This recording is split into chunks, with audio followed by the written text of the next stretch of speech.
Halo pemirsa, kembali lagi bersama saya Katarina Amelia di Wanyu Sore. Pemirsa, kasus dugaan korupsi di Kementerian Tenaga Kerja terus bergulir.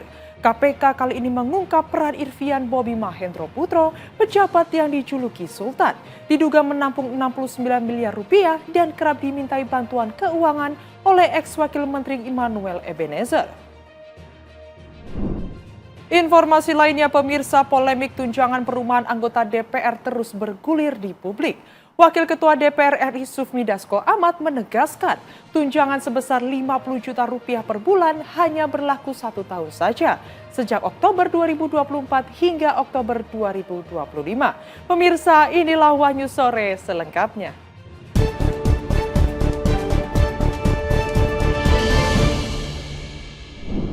Komisi 1 DPR RI mempercepat jalannya rapat dengar pendapat umum terkait rancangan Undang-Undang Penyiaran yang digelar Senin 25 Agustus 2025.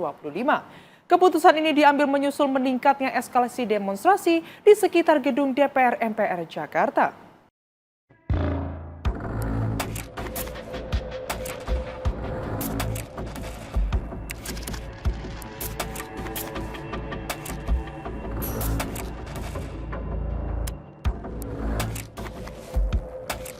Komisi 1 Dewan Perwakilan Rakyat atau DPR Republik Indonesia memutuskan untuk mempercepat jalannya rapat dengar pendapat umum atau RDPU.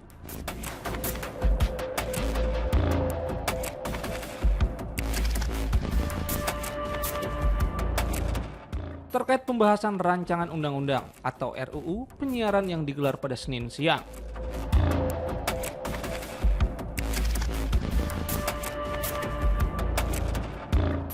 Keputusan ini diambil lantaran situasi di sekitar kompleks parlemen tengah memanas akibat aksi demonstrasi yang berlangsung di luar gedung DPR MPR, Senayan, Jakarta.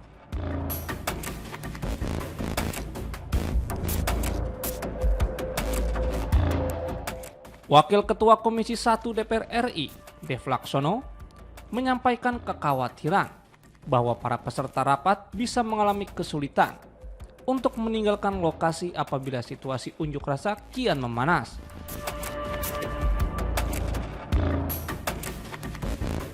Ia pun memutuskan agar rapat dipersingkat demi keamanan bersama. Dalam forum tersebut, Komisi 1 mengundang sejumlah narasumber dari berbagai lembaga, termasuk perwakilan Majelis Ulama Indonesia atau MUI, Konferensi Wali Gereja Indonesia atau KWI, serta Koordinator Komite Nasional Pengendalian Tembakau.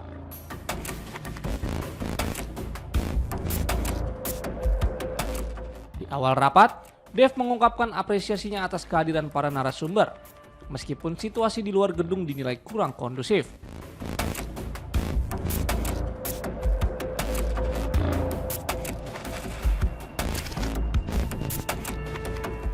Ia mengajak seluruh pihak untuk tetap berkomitmen melaksanakan tugas kenegaraan tanpa terpengaruh oleh dinamika di luar ruangan.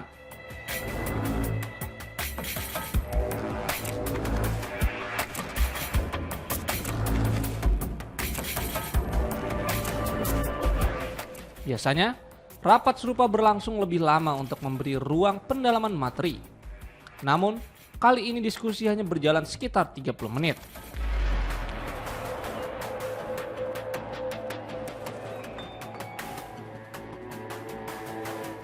Setelah mendengarkan pemaparan dari para narasumber, pimpinan rapat memutuskan untuk menutup agenda tanpa melanjutkan ke sesi tanya jawab atau pendalaman.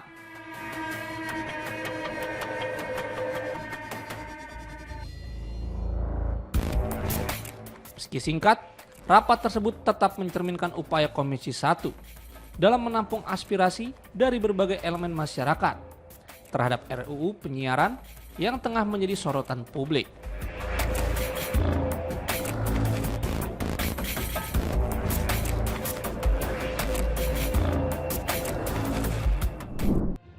Wakil Ketua Komisi 3 DPR Ahmad Sahroni mengaku mendengarkan langsung aspirasi massa demonstran di depan gedung DPR MPR.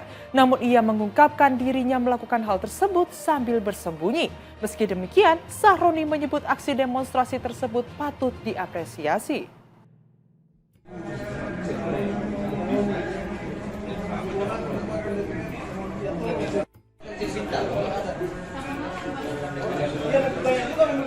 Wakil Ketua Komisi 3 DPR Ahmad Sahroni mengaku mendengarkan langsung aspirasi massa demonstran di depan gedung DPR MPR sambil bersembunyi.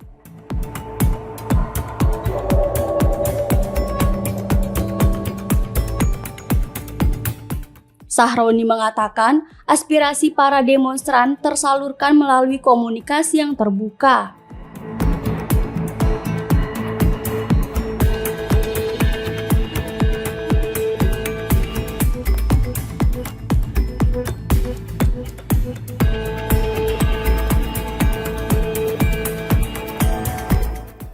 Sahroni menyebut aksi demo tersebut patut diapresiasi karena massa menyampaikan kritik secara terbuka dan damai.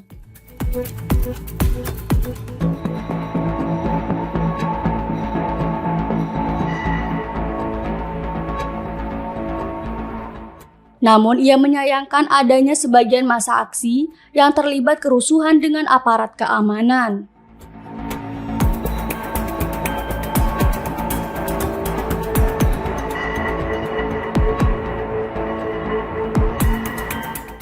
Sebab menurutnya, tindakan itu tak bisa disebut sebagai aksi demonstrasi untuk menyampaikan aspirasi.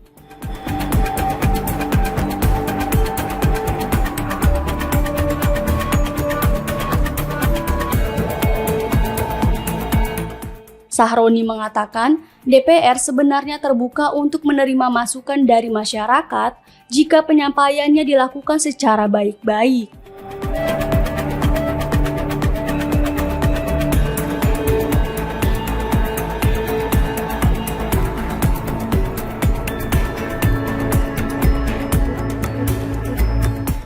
Sebelumnya diberitakan, ribuan massa menggelar aksi demo di depan gedung DPR MPR pada Senin 25 Agustus.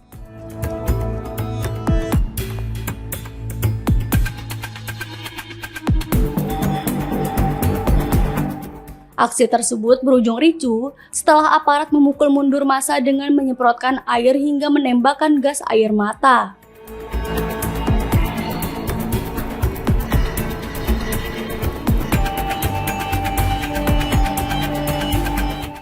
Sejumlah fasilitas umum dirusak, motor dibakar, dan pos polisi juga menjadi sasaran amukan massa.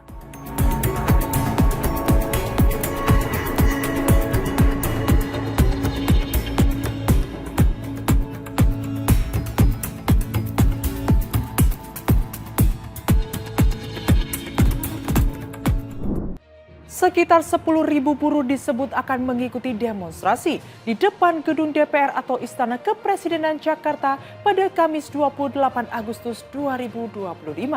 Masa aksi tersebut berasal dari sejumlah wilayah sekitar Jakarta seperti Karawang, Bogor, Bekasi, Depok, dan Tangerang.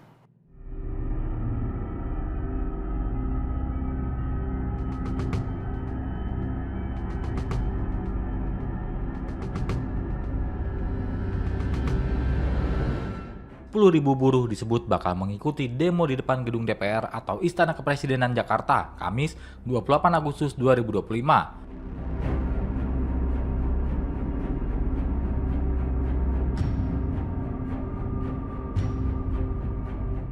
Para buruh ini berasal dari sejumlah wilayah di sekitar Jakarta seperti Karawang, Bogor, Bekasi, Depok, dan Tangerang.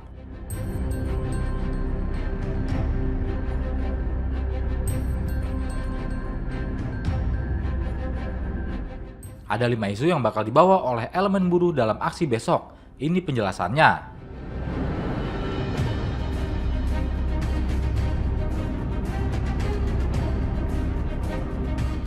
Pertama ialah buruh menuntut kenaikan upah minimum nasional sebesar 8,5 hingga 10,5% pada tahun 2026.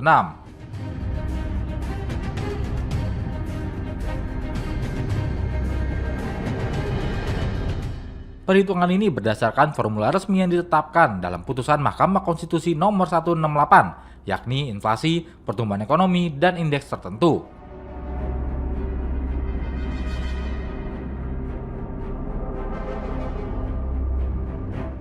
Selain itu, buruh juga menuntut dihapusnya praktik outsourcing.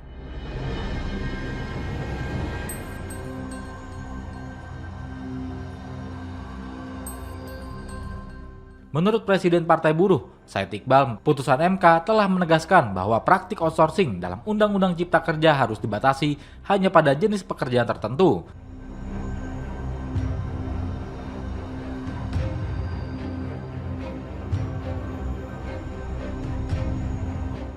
Selanjutnya ialah reformasi pajak. Menurut Said, masyarakat di sejumlah daerah menjerit karena beban pajak meningkat.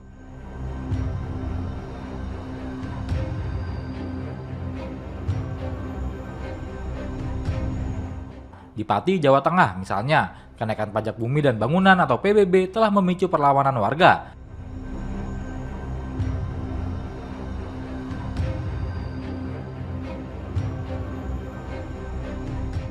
Keempat ialah elemen buruh menuntut disahkannya Undang-Undang Ketenagakerjaan yang baru.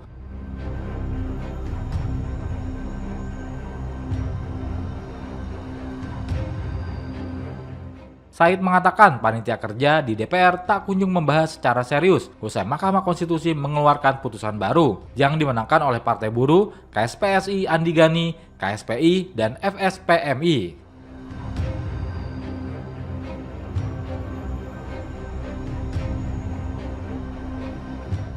Terakhir adalah menuntut perlindungan para pekerja. Pasalnya, para perawat, bidan, dan dokter di banyak rumah sakit besar menerima upah minim dengan jam kerja tinggi.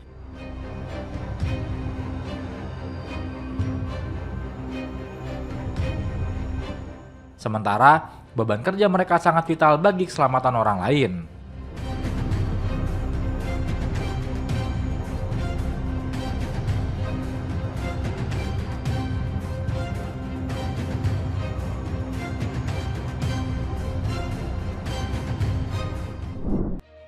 Wakil Ketua DPR RI Sufmi Dasko Ahmad menegaskan tunjangan perumahan anggota DPR 50 juta per bulan hanya berlaku 1 tahun saja. Tunjangan itu dihitung sejak Oktober 2024 hingga Oktober 2025. Klarifikasi ini disampaikan untuk menanggapi polemik publik.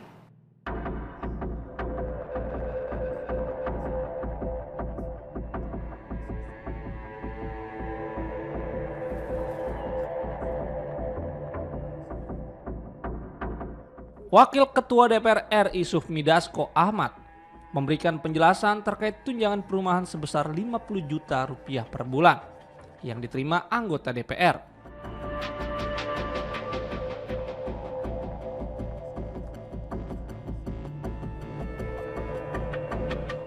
Ia menyebut tunjangan tersebut hanya diberikan selama 1 tahun, yakni dari Oktober 2024 hingga Oktober 2025.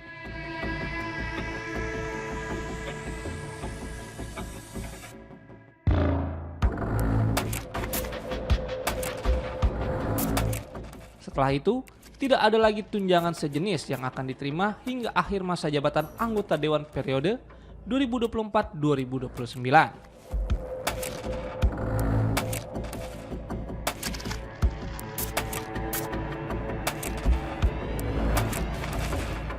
Dasko menjelaskan bahwa dana yang diterima selama 1 tahun itu sebenarnya ditujukan untuk menyewa rumah selama 5 tahun masa kerja anggota DPR.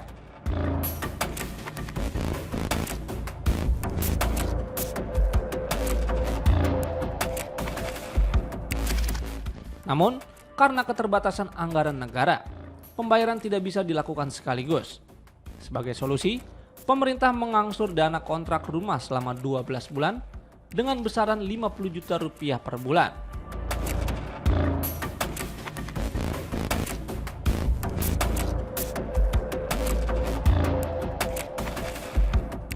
Menurutnya, penjelasan yang kurang lengkap di awal mungkin menjadi penyebab munculnya polemik di masyarakat.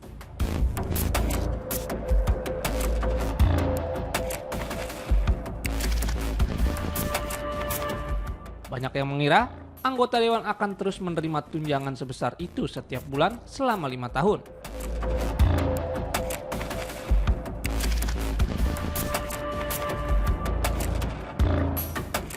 Padahal kenyataannya hanya berlangsung setahun sebagai bentuk pelunasan kontrak rumah jangka panjang.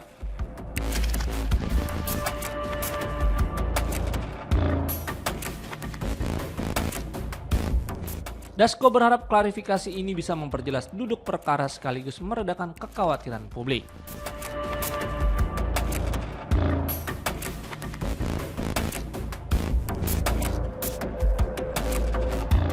Ia juga menegaskan pentingnya transparansi dalam penggunaan anggaran, terutama yang menyangkut fasilitas pejabat negara, agar masyarakat merasa dilibatkan dan tidak merasa ditinggalkan.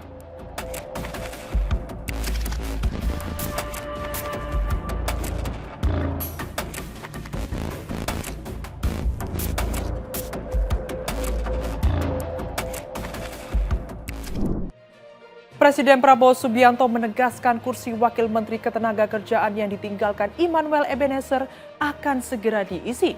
Ia menyebut proses pergantian sudah berjalan, namun belum mau mengungkap sosok penggantinya.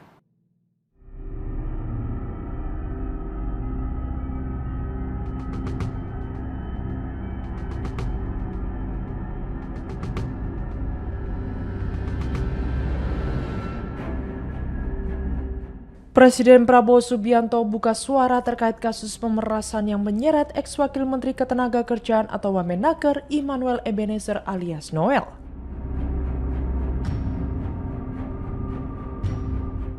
Komisi Pemberantasan Korupsi atau KPK menetapkan Noel sebagai tersangka pada Jumat 22 Agustus. Di hari yang sama, Presiden Prabowo memecat Noel dari jabatannya sebagai Wamenaker. Setelah Noel dipecat sebagai Wamenaker, maka kursi jabatan tersebut sekarang kosong di kabinet. Terkait hal itu, di Jakarta pada Selasa 26 Agustus, Presiden Prabowo mengatakan akan ada orang yang menggantikan Noel.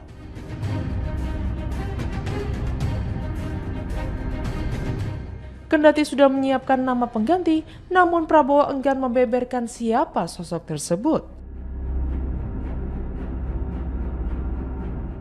Ia menegaskan bahwa proses pergantian sudah berjalan dan publik diminta bersabar.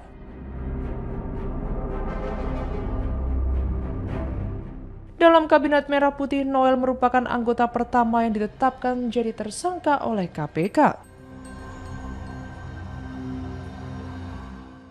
Rumah sakit terbaik di luar negeri, alhamdulillah banyak lembaga luar negeri pun mau ikut riset di sini.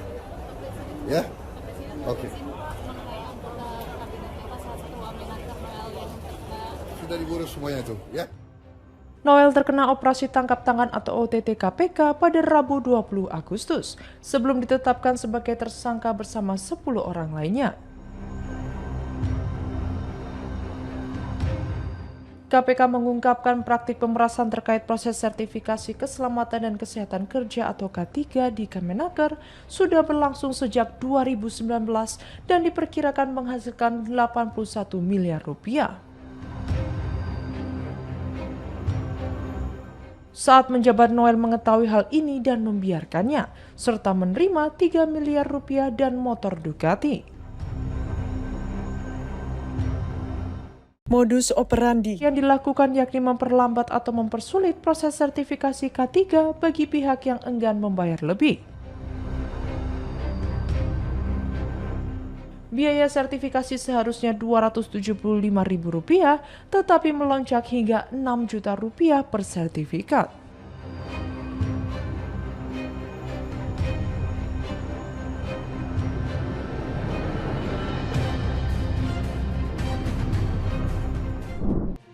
KPK mengungkap peran Irvian Bobi Mahendro Putro, pejabat Kemenaker yang dijuluki Sultan.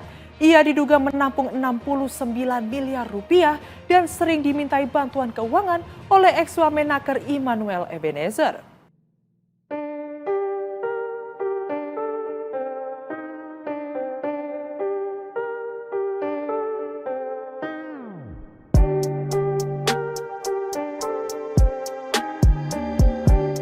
Komisi Pemberantasan Korupsi atau KPK mengungkap ada sosok Sultan dalam kasus dugaan pemerasan sertifikat keselamatan dan kesehatan kerja atau K3 di Kementerian Ketenagakerjaan atau Kemnaker. Sosok tersebut adalah Irvian Bobby Mahendro Putro atau IBM, aparatur sipil negara yang menjabat koordinator bidang kelembagaan dan personil K3 periode 2022 hingga 2025. Julukan Sultan disematkan karena Irvian dikenal memiliki banyak uang dan ex-wakil Menteri Ketenagakerjaan Immanuel Ebenezer kerap memanggilnya begitu. Noel bahkan diduga sempat meminta bantuan keuangan kepada Irvian, termasuk dana renovasi rumah senilai 3 miliar rupiah. Tak hanya itu, Noel meminta rekomendasi motor gede kepada Irvian, yang selanjutnya dikirimkan 1 unit Ducati. KPK menduga Irvian diduga menerima aliran dana sebesar 69 miliar rupiah yang ditampung dalam 3 rekening berbeda. PLT Deputi Penindakan dan Eksekusi KPK Asep Guntur Rahayu pada Senin 25 Agustus menjelaskan 3 rekening itu milik saudaranya, 1 stafnya, dan 1 lagi diduga hasil membeli dari orang lain. Asep menjelaskan dugaan pembelian rekening itu terungkap setelah penyidik memeriksa pemilik asli salah 1 rekening. Hasil pemeriksaan menunjukkan pemilik rekening tidak memiliki hubungan keluarga maupun kedekatan dengan Irvian.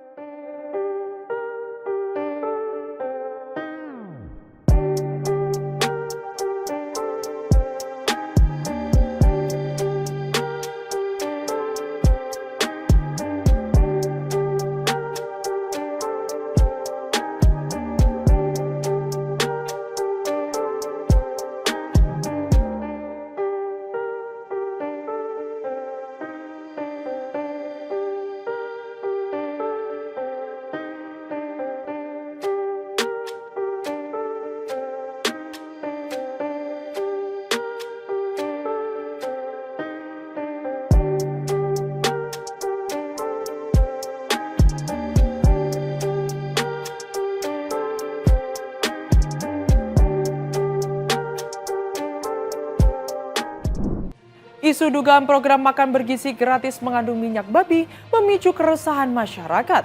Pemerintah menegaskan kabar tersebut masih ditelusuri dan pengujian akan dilakukan BPOM untuk menjamin keamanan produk.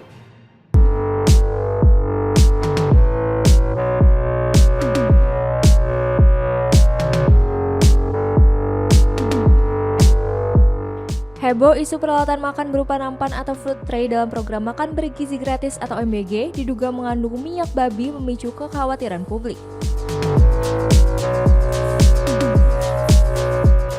Dugaan ini mencuat setelah hasil investigasi yang dilakukan Indonesia Business Post di sejumlah pabrik stainless steel di Chaoshan, Provinsi Guangdong, Cina.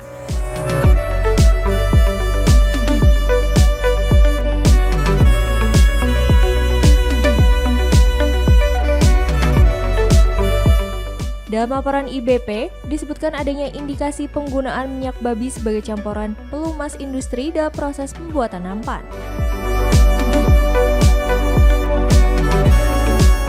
Selain itu, laporan juga menyinggung dugaan pemalsuan label Made in Indonesia serta logo SNI pada produk yang sebenarnya diproduksi di Cina.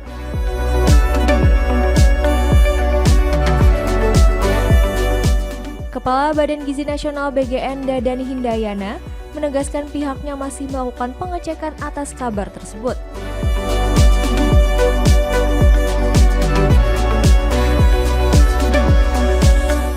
Pada Selasa 26 Agustus, ia juga menambahkan langkah teknis penelusuran masih terus dilakukan.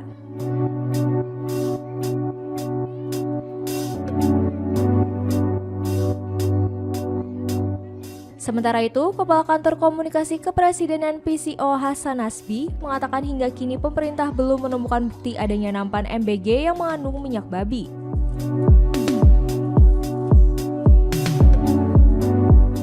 Namun, ia menyebut pengujian bisa dilakukan melalui Badan Pengawasan Obat dan Makanan untuk menepis keresahan publik.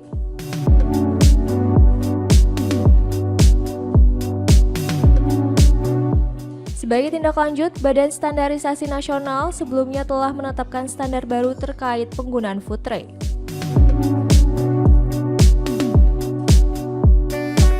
Berbahan baja tahan karat dalam program MBG guna memastikan keamanan dan kelayakan produk.